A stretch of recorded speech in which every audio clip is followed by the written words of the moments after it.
Hello, thanks for tuning in. Today we're just really going to go through some rookies that are around 200,000 or below, and just do a bit of a review to see if there's anyone that we've missed or anyone that we might have to jump on as well. So yeah, I'm just sort of going to get stuck into it. So I'm just changing the filter. Let's sort by round one points, right? So definitely Jager Smith is a lock. Milan Murdoch as well. I think a lot of people are gonna, yeah, only in 6%. I'm lucky enough I started him though. Not sure he's gonna keep doing 110s, but yeah, more than happy to do that. So some of the resources I'm going to be using today, obviously it's DFS, but if you actually log in, you can pay for they've got the season packs here. I think it's like about $15 for the year. Highly recommend to do that. So just if you look here, there's a lot of free stuff here. You don't have to pay, but there is also. I have no affiliation with this. I just think it's a useful tool. But everything here with the little sort of premiership or season pack there. What we really want to look at is the defense by position, or different player positions there as well. So I'm going to be looking at the defense, which is this one here, defense by position. Finds really helpful as well to get a good idea. But anyway, let's have a look. So Milan Murdoch, I'll just go to the player review here. Milan Murdoch, obviously debut, doesn't, yeah, 25, which is awesome. Yeah, like seeing the sort of mature age rookies come through. Amazing stats here. Look at this, just the fantasy points, 174. So this guy's a gun, right? And we're not surprised he did well when he came in as well. But we're more concerned about the roles. So apparently, what everyone was sort of saying, I didn't watch the game, but he started sort of half forward and he was pushing up to the contest.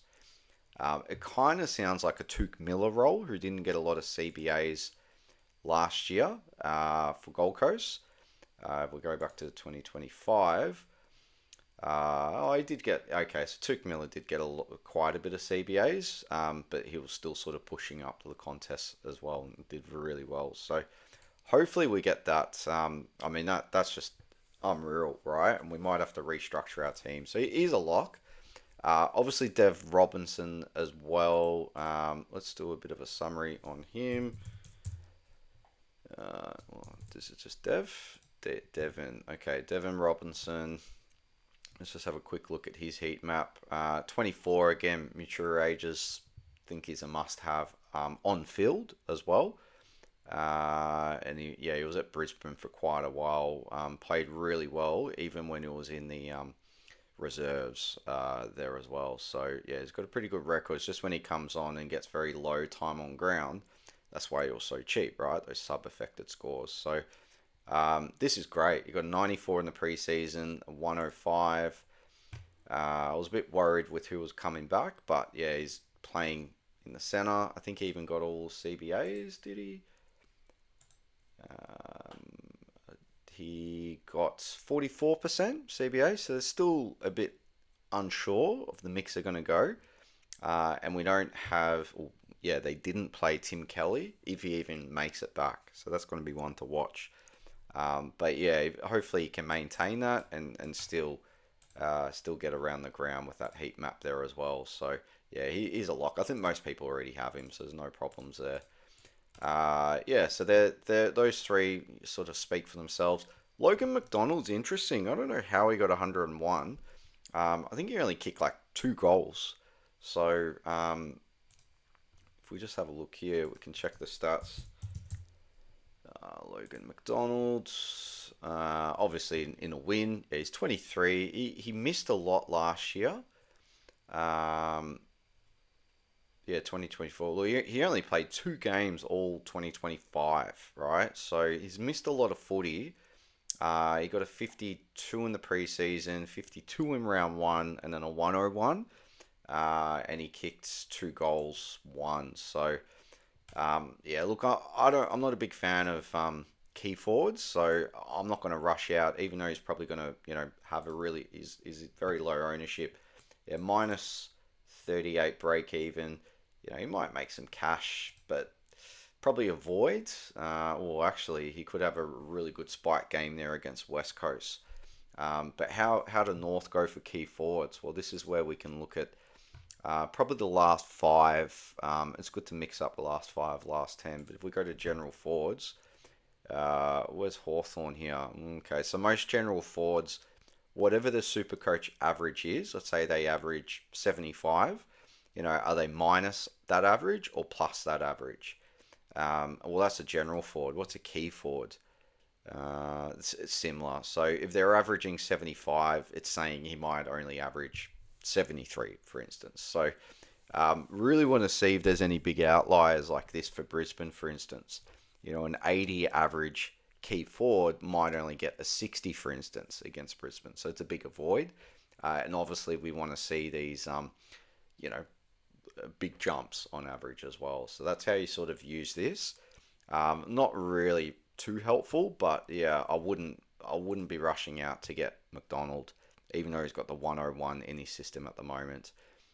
Just being a key forward, I think is an avoid personally, but he could end up getting the 350 with Curnow there as well. Who knows? That could take the pressure off him, but I just think you're probably going to get those 50s. That's going to stall the growth, so he's a avoid. Rogers, very interesting. Only played one game, got a 96. Let's do some. I didn't even watch that, so I'm not too sure. Jake Rogers. He's been in the system a couple of years. Yeah, so 21. Looks pretty solid as a player. He played sort of in and out of the seniors last year. He had a couple of sub games here as well for his low scores. But yeah, 96, pretty high. Preseason he only got 22, but he only had 27% time on ground. So pretty strange. Yeah, but really, was there a change in role? No, he was playing up forward and he was playing against the weak. I mean, pretty obvious, really. If you're a general forward, West Coast are going to give up the most points. It's not going to be that easy unless he plays Bombers pretty soon. So, yeah, if there was a bit of a role change, like he was playing midfield or wing or something, and it was more consistent, could be someone to watch. But at 179, is hardly in anyone's teams. I think that's an avoid as well. Just wait and see if there's any changes, but no. Cook. Well, Cook is very interesting. 158,000. Well done if you started him, particularly with the DPP mid forward as well. Getting a 92. How did he go? Let's see. Brayden Cook. 23, so he's good. Mature age as well. I just really think this is so easy this year for rookies. Not easy, but easier. We've got so many options. It's saying he started at wing. Good. Didn't really get too many disposals. 19. So it's not like he went at 25 or 30 disposals to get his 92s. So disposal efficiency was fair. Got a goal. But his heat map, yeah, clearly wing and sort of dropping back a bit there, more defensive as well, not really pushing too far forward as well. So it will be interesting to see how they go with Rankin coming back. Does Saligo keep playing? Does that push anyone else around? But I think he's got pretty good job security. I'm going to wait another week. I mean, that 56 in the preseason game, still pretty low, so maybe that's an outlier. And Collingwood, well, how do they go for wing defenders? Collingwood give up the most points as well in the last 5. I guess we can look at the last 10. Interesting. They're not quite as bad, but again, that's looking at last year. So do we want to look at more recent data? It's a bit tricky. Like, you've got to use a bit of judgment there as well. But yeah, in the last 5 SuperCoach games, it looks like those sort of wing defenders, and there's a definition here of what that is, includes both wing and attacking defenders who push up the ground more. So I think that's pretty fair to capture Cook's role. It looks like that was the easiest for points. So who do they play this week, right? Well, let's click on Cook here. They play Bulldogs. and then Geelong. So how do Bulldogs rate in the last five? Western Bulldogs, pretty tough, right? -5, 4.5 for average. So, right, if he's going to average 80, he might only pump out a 75 for this game, and maybe that's if he's an 80 average sort of winger. That's why he got that sort of good 90 score because he had the easy sort of matchup there. So, even if we look at last 10, um, Western Bulldogs, yeah, one of the toughest even last year as well. So that's interesting. And then I think after that, he's got Geelong as well. Where's Geelong going to be? Pretty much on par. What about last five? Geelong wing defense. Okay, not too difficult there as well. So big watch and see if you've got him now. Could be a good loop option. I'm not expecting that 92. It seems like that was probably could be a bit misleading because it could be one of the easiest scores for those wingers to get. Probably, yeah, it might be more of that 75 to 80 average player. So I'm waiting a week for Cook. If he gets like a 40 next game, remember that 92 is going to drop out of his price. It will only be in one price rise. And then that like a 40 or a 50 score is going to be in there and really stunt his growth as well. So I do think out of all these options so far, he's probably more of a must-have, but a big watch and see again because that 92 could be pretty misleading. All right, Todd Marshall is in majority of teams. I think I won't go too much into that. McAndrew definitely a lock. Jarks is in most teams as well. All right, Duursma. Duursma with the 78, priced at 203,000. What should we do? I don't have him. Was never really too interested, but let's have a look here. How do you spell his name again? How many? How many? Oh, geez, sorry. Okay, W. My bad. Duursma, Willem Duursma. Well, 18, we know he's young. I think he's going to be a very good player, though. But let's have a look here. Jeez, look at these stats at his juniors. Incredible. These are nuts, right? Like, I know it's fantasy points, but huge, huge stats. But the problem is he's playing half forward, flank. So 78 is actually pretty good against Gold Coast. How would that sort of go for, I guess, a general forward? Gold Coast, sort of more on par. Okay, over the last five. What about the last 10? So there's no real. Okay, they're still pretty on par. So it's a pretty good score for him with the 78.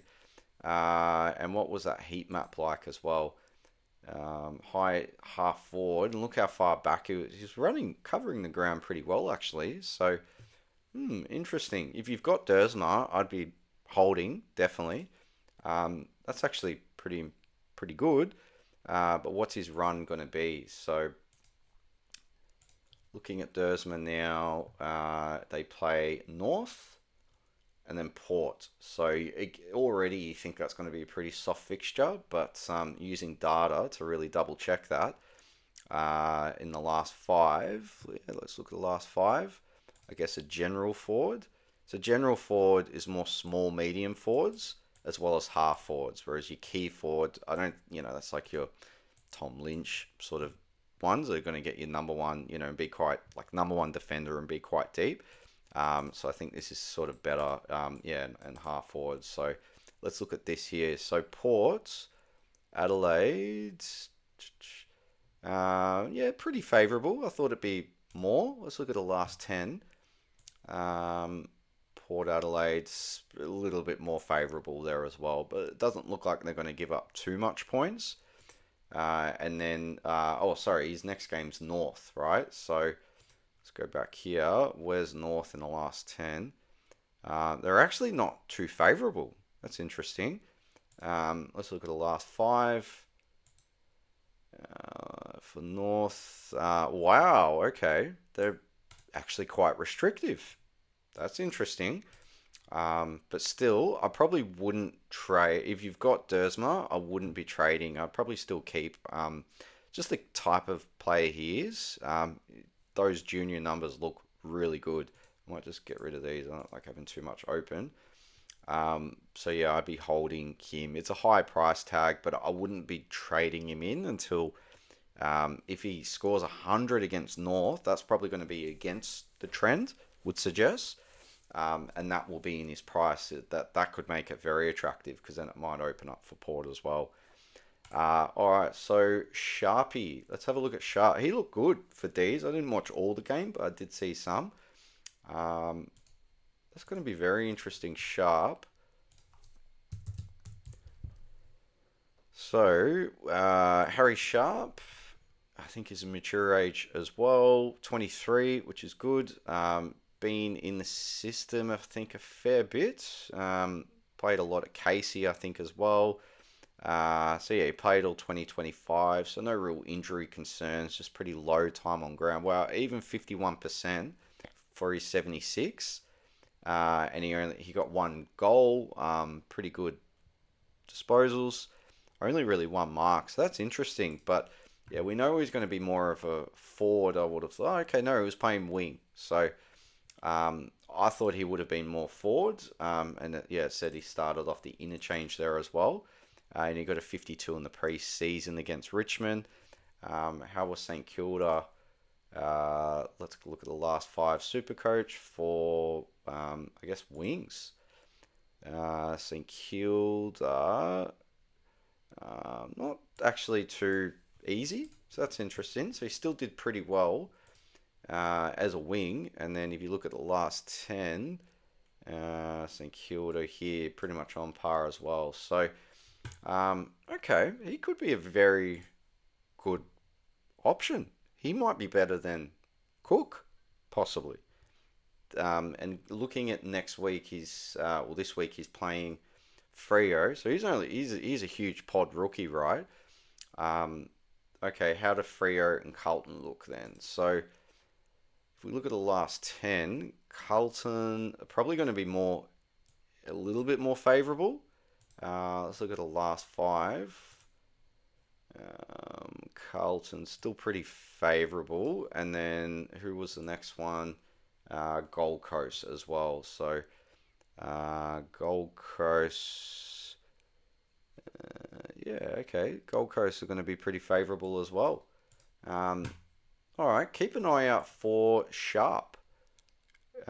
He could, yeah, the last 10. Okay, they're a little bit more restrictive over the last 10, so that might be, yeah, better one to use for Gold Coast as well.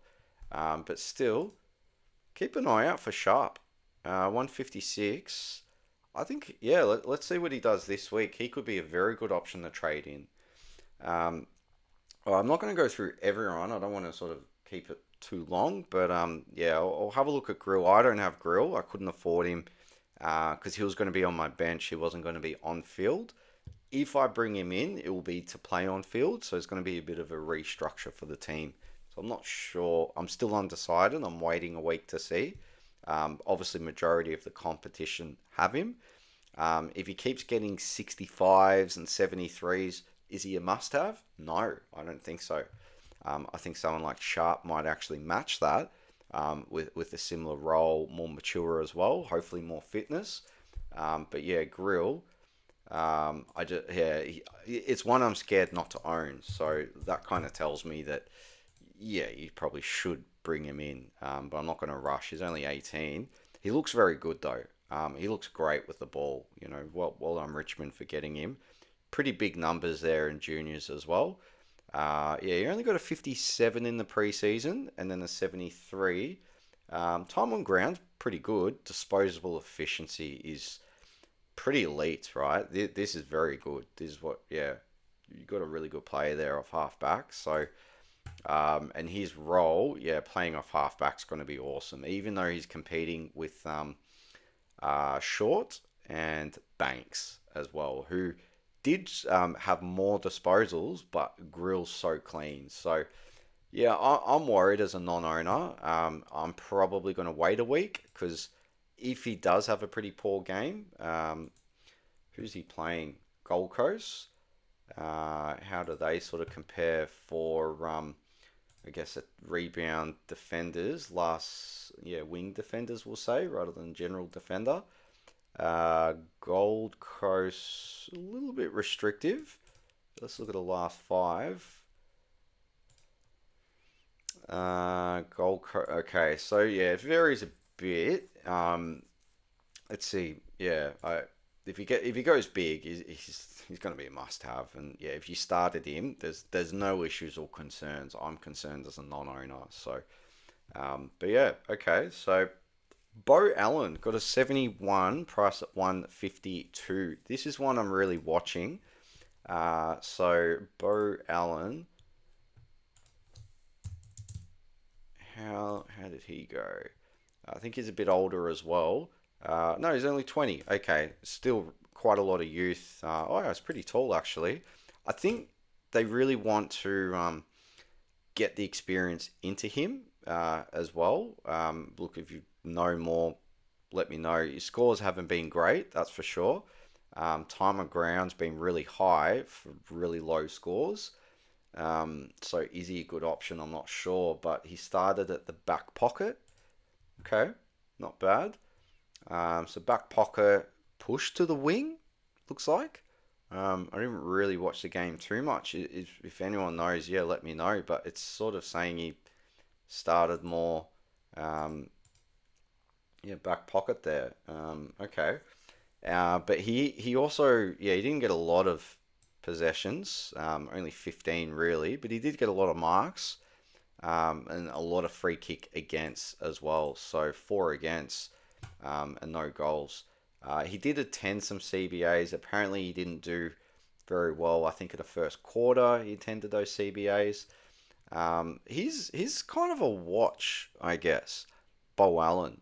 If I've got to do a corrective trade, it could be Bo Allen over Grill, or maybe both. Who knows, right? Let's wait and see next week. But yeah, they play. I'm still not sure in his position. Is it wing or is it halfback flank or back pocket or something, or in the mid? I don't even think. Um, yeah, CBAs. He got 21%, but he attended seven. But I'm pretty sure they were early in the quarters. And yeah, I don't even think West Coast know what their midfield mix is going to be like. Plus, you've got Kelly to come back as well. So we saw with Graham, McCarthy didn't really get too many, and Yo's getting a bit old as well. So I definitely think Reed. They'll probably keep going with Robertson, and then Graham, McCarthy, Kelly, maybe. I'm not sure if Bo Allen's going to get that midfield role, and is it even good for him? I'm not sure. So, but a big watch and see at 152. If so, they play North. If he's going to be that sort of defending, yeah, I think we had a look here.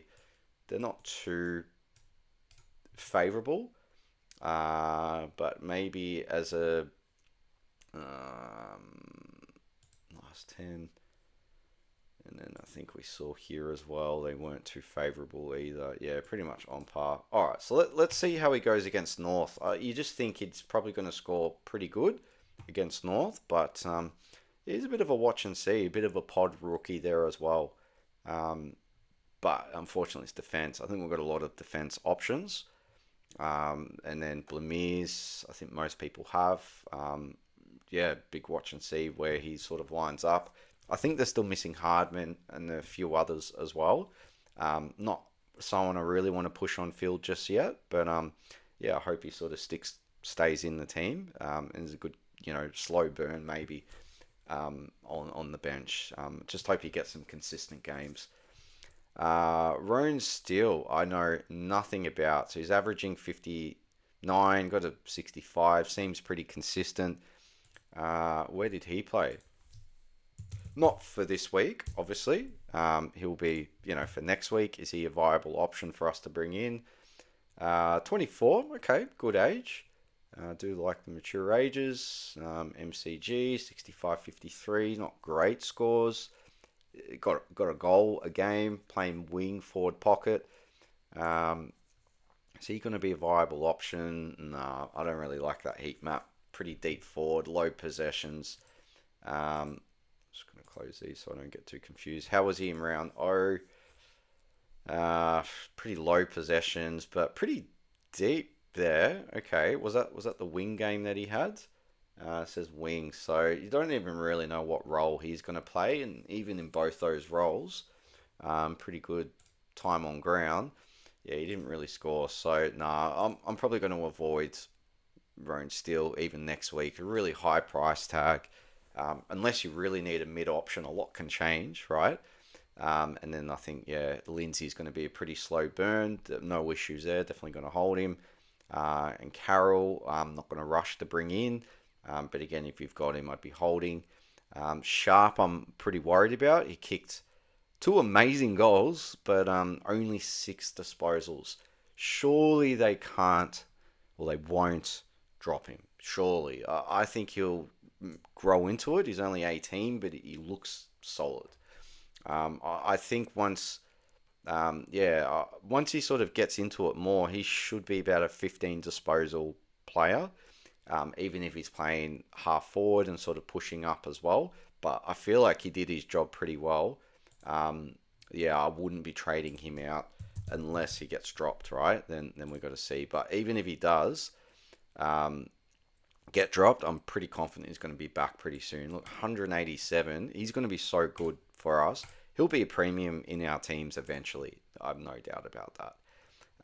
All right, so you got 63, 57, 58% time on ground compared to 76 in the practice match. But at least in the practice match, yeah, he got those sort of 15 disposals there as well. So his position, though, was not great. Half forward, but yeah, he got those goals. So it's a really hard position to play, especially if you're in a pretty poor team like Essendon, where you're not getting those opportunities. I don't think, it's not his fault.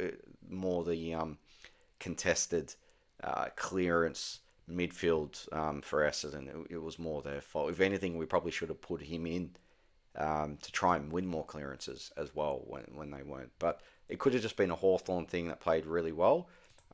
Yeah, I'm going to hold Sharp. Even if he gets dropped this week, I still think he'll probably be a hold anyway. Yeah, and then I'm going to bring in Lombards. I think Lombards. Yeah, I'm not going to go through everyone here. So Lombard playing Richmond, while looking at general forwards for the last 10. Richmond haven't actually been that easy. Let's look at the last 5 though. General forwards. Okay. They're not really expected to give up too much. Maybe it was more the key forwards. And yeah, he's not going to be a key forward, that's for sure. Yeah, so maybe when people say, well, they're playing Richmond, it should be easier. It's probably not going to be the case for the sort of small, medium forwards. The only thing is that I think Lombard's going to be a really good option on field because they're playing at the MCG. Kind of reminds me a bit of Chandler from Melbourne. Whenever they played in different grounds, he seemed to do poor, but then when they came to the MCG, he had more room to run and he seemed to do better. I think Lombard will be pretty similar. I'd be expecting a 75 maybe or more. Like this could be his really big spike game. So yeah, everyone pretty much started him. I didn't, but I knew I was going to be trading him in after I saw how poor De Goey was. So I swapped Lombard to a loophole. So they're pretty much the options. Just a bit of a top. Is there anyone else that we've sort of missed? Have I still got the filter on? Yes, I do. Let's just change the filter and see. Well, yeah, there are some defenders as well. Because of the buy. Yeah, Jarks. No, we went through all that. So, absolute must-haves, any of these up the top. But once you're sort of getting to your minus 40 break-evens after 2 games, not necessarily a must-have. It all depends on their role. But a spike game now, like for Carroll, if he got like an 80 or 100 even in a game, that is perfect, right? Because then they're into the price cycle as well. So really that round one score's not irrelevant, but nowhere near as important as that third or fourth, even if they're poor for the first two. Yeah, I'm not going to rush out to get Selwood. Definitely not going to get McDonald. Roses is interesting. So rather than sorting by points now, I'm sorting by break even, who's going to make the most cash. Where did Roses play? Again, I don't really. I thought it was up forward. Um, Malcolm Roses. I think he's a bit older as well from memory. 24, yeah, good age. Sort of getting to their peak. And he was at Gold Coast for quite a while. SuperCoach got a 68, a 50. Practice game got a 43. Definitely playing pretty consistent there, half forward. Is getting a goal a game, pretty much. Didn't get a goal in the practice match. Not getting a lot of marks. Getting a bit of tackles. He didn't get a lot of tackles there against Brisbane. So that's interesting, but I'm expecting that's going to be pretty deep. Yeah, pretty low possessions and pretty deep. Is he a must-have? Well, he's getting the tackles. If he can keep those tackles, at about 3 or 4, and get a goal a game, he might be a sort of 60 plus. Is he a must-have though? No, I don't think so. And with the buy coming as well, nah, I'm not going to rush out to get him at all. I think there'll be better options. He'll probably come out and kick 4 goals or something, and prove me wrong. But yeah, I wouldn't be worried too much. He does have West Coast coming up soon as well, but he'd be lucky to average 60 in my opinion. So at 145, I think there's going to be better options. Fonte. All right, last one. I'm going to look at Fonte. Fonte's been doing my head in a bit. So Fonte got some really good praise. He's only 21, so he is young. Is he going to be a keeper? No, I don't think so. I think it's too early. One day he probably will be. He's been with GWS for a while, but he didn't. He didn't score too well last year. But look what's happened this year, though, right? 119, 83, pretty good. He's playing half-back flank, and he was sort of more back pocket. Pretty good meters gained. A lot of kicks as well. He could be a trap, possibly. It would be good if it was 83 and 119, so the 119 stays in his cycle longer. Time on ground's really high, so very interesting. Yeah, he's racking it up right where we want to see. What was his marks actually? 7 and 9 marks. So Lockie Ash and Whitfield, even if they all share it and go through each other, yes, they might drop a bit. I know Ash has done pretty good so far, but we have seen Whitfield drop off a bit because they might be going through Fonte more as well. The praise on Fonte was that he's got a lot of speed, and they even referenced that his speed is faster than Whitfield. That's what we want to see in this sort of game. So, yeah, he's a really good option, I think. Who's he playing though? Fonte. Oh no, don't tell me it's going to crush now. Did I break it? Yes, I did. Too much data for my computer.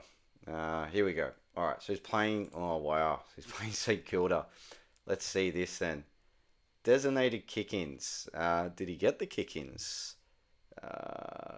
Where's the kick-ins? I'll go to the home page here. Yep. Let's have a look at the kick-ins. And let's look at GWS. Whitfield, Ash, Callahan. Okay, so no, he's not getting kick-ins, but he's probably getting the received marks. 9 marks is pretty impressive. Yeah, 9 and 7. So he's averaging 8 marks a game. That's pretty good.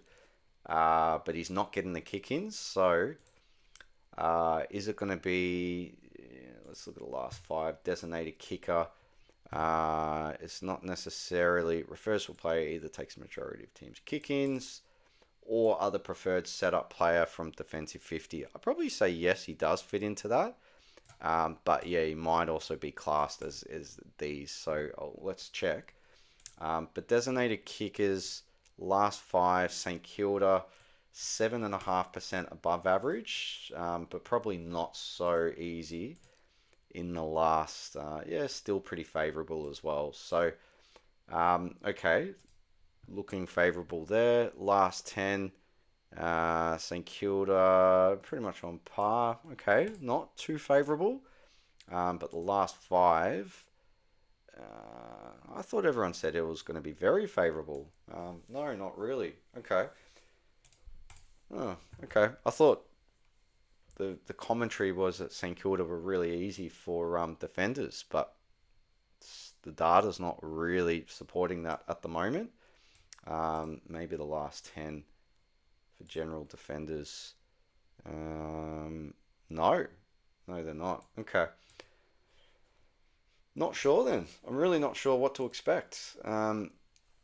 It seems like everyone's saying St Kilda are easy, but the data's saying not necessarily. So it's risky. He could do really well, but it's those marks that they're going through Fonte, and he's got a very good kick to handball ratio as well. He's going to kick it more. Yeah, I'd probably, if I picked him, I'd be expecting, I guess, 85s, which is pretty much what I'm expecting with Blackiston and Windsor as well. But they're both buy free, whereas you're going to get a buy pretty soon um, with Fonte. So, but yeah, you'll get a price rise early as well. Look, hard to say. If he gets a 90 plus, I think it's a good pick.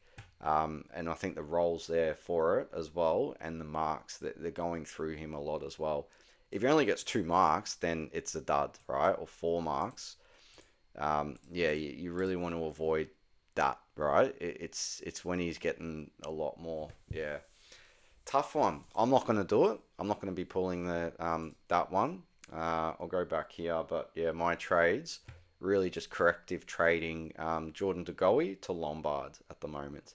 So I'm just doing the one trade, freeing up some cash, and I'll be trading or targeting Houston, I think, next week, depending on who doesn't do well out of these guys here, or something else. You know, I might, if Sharp gets dropped, maybe I can go Sharp. Yeah, I'll have to see. But yeah, I'm not overreacting too much this week. Definitely Lombard because he gets a price rise to go. He's on a buy. I just think that works out. But yeah, next week, you know, I'm prepared to boost if I have to. So thanks for listening. Let me know what your thoughts are. But that's just a bit of a rookie review. Thank you. Bye.